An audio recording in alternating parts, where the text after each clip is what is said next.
And I think we've had a lot of passionate intent and people feeling stuff's wrong and all of that without then taking the next step to say, how is my behavior actually undermining what I'm passionately intent upon? And I think that's one of the real blessings of the Occupy movement, and hopefully one of the things that Thrive is helping with also is to help clarify what does unconflicted behavior actually look like on an individual level. Because that's, to me, where it has to happen, that each of us takes some responsibility to stop funding our own demise. Thank you very much. That would be wonderful if that could happen, Kimberly. We as a group certainly believe in decentralized actions.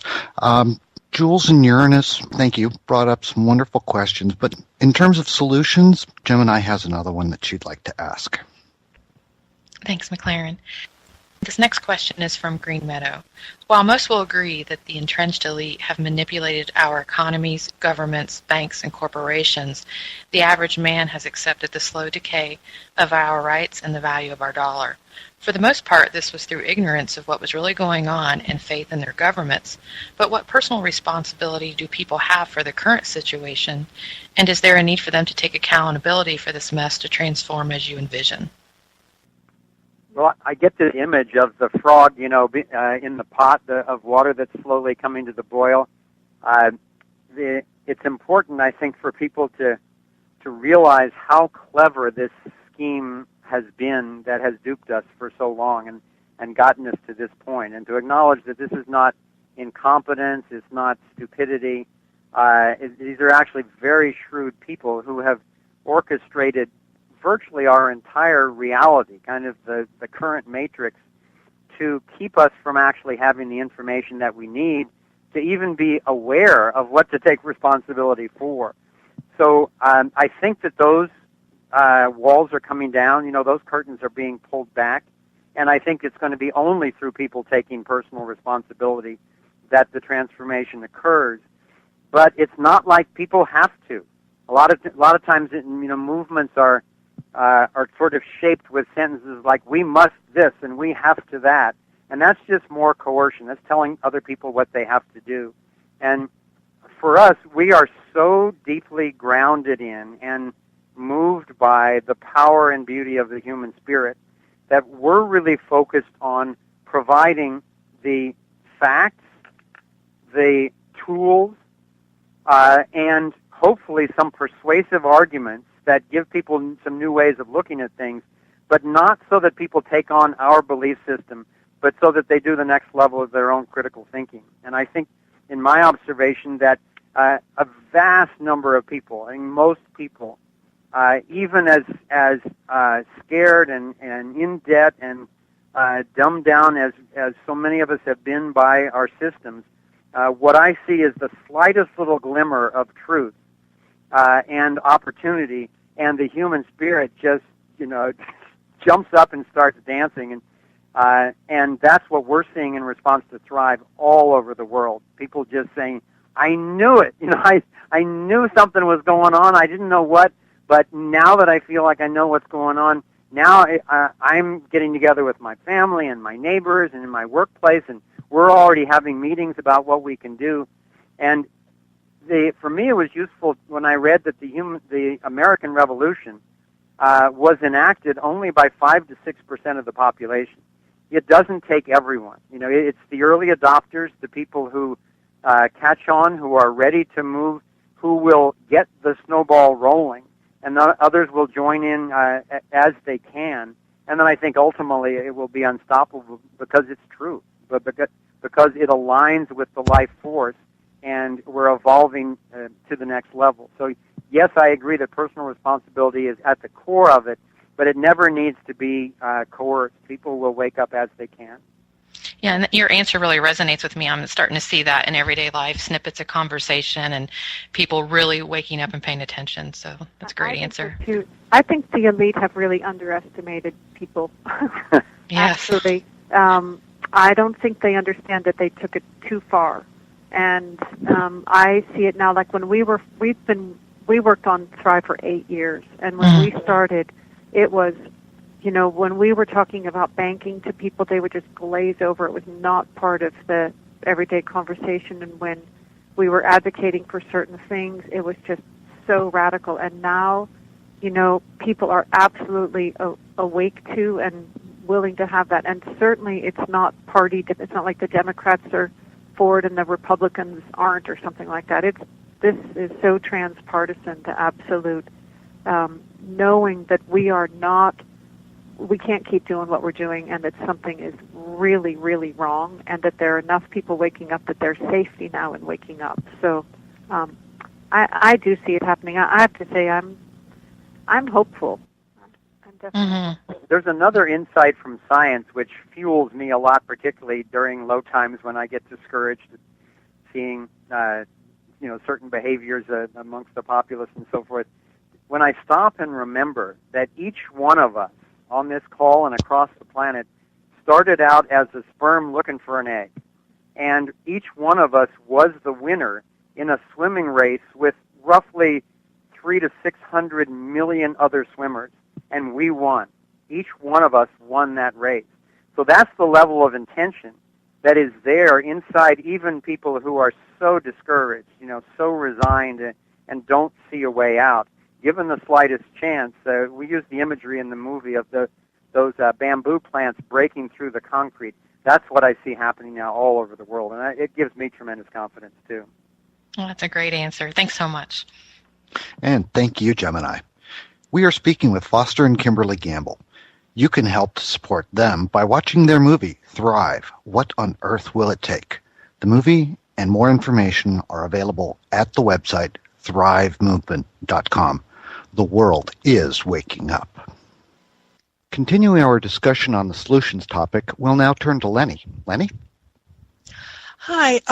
You were talking about how can we make this happen and about electing officials. So my question is, our elected officials have not always served the best interests of our people, and let's assume that the citizens vote corrupt incumbents out of office. But then based on if the votes are counted honestly or fraudulently, the declared winner may not have received the popular vote. And so what do you see happening if corrupt losers with experience are declared the winners, and what non-aggressive action can be taken to address that?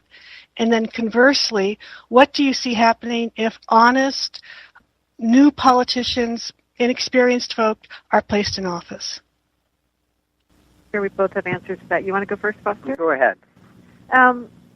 Well, let's see. I would have to say that I am not hopeful that this political process can do anything without campaign finance reform, the elimination of corporate contributions, and fair voting.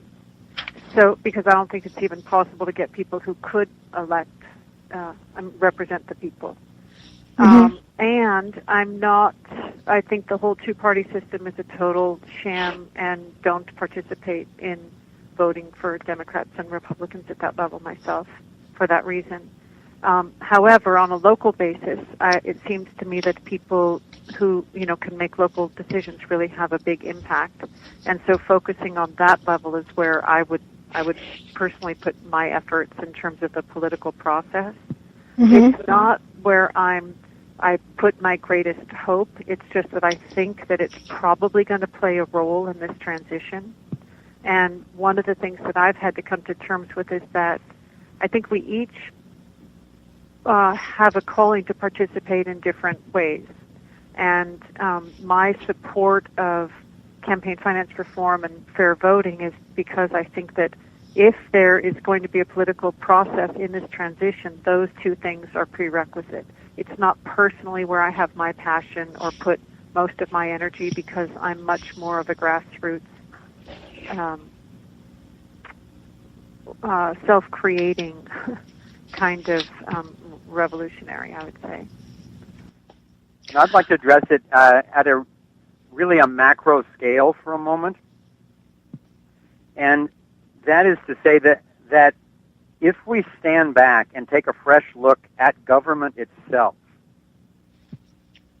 if we are in agreement that nobody should be able to violate each other or take their rightfully gained stuff, then isn't it strange that we turn right around and create a government and give a few people the right to pick up weapons and go and threaten other people and take their stuff, take their money in the form of, like since 1913, the income tax, and then take that money to go out and bail out their cronies from the banks and subsidize the multinational, corporations spreading GMO food and the like, and create wars of aggression to take further other people's stuff.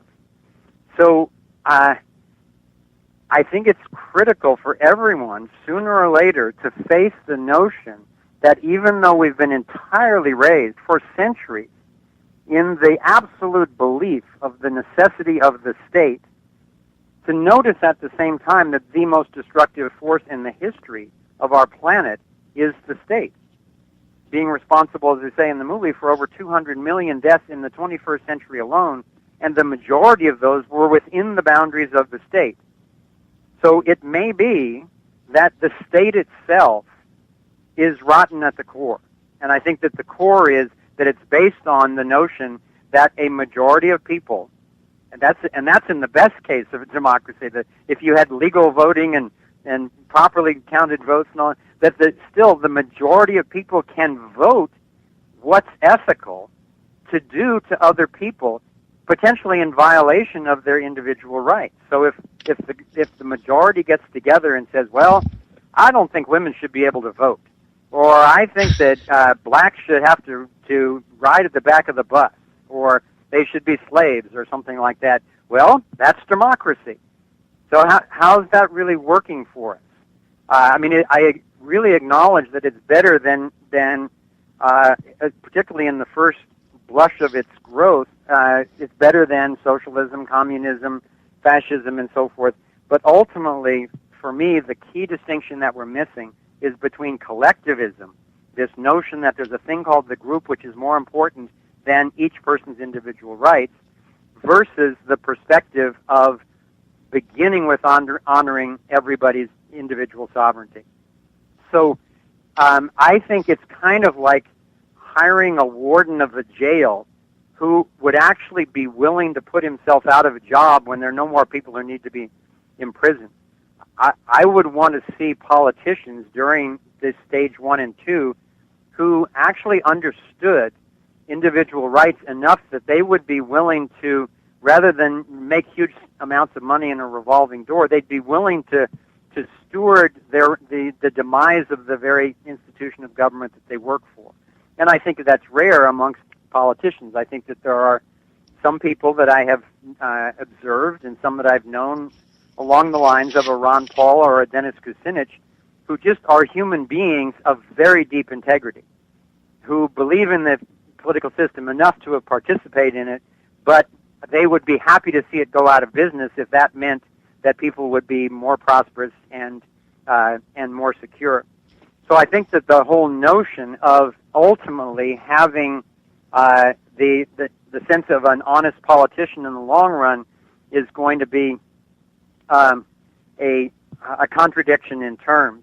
But in the transition stages that we talk about with stages 1 and 2, I think we're looking for the most integrous people that we can find who will restore integrity to the system while shrinking the system at least down to just the stewarding of the commons and the protection of individual rights, rather than the making up of laws and the creation of wars against other nation states and all that type of thing.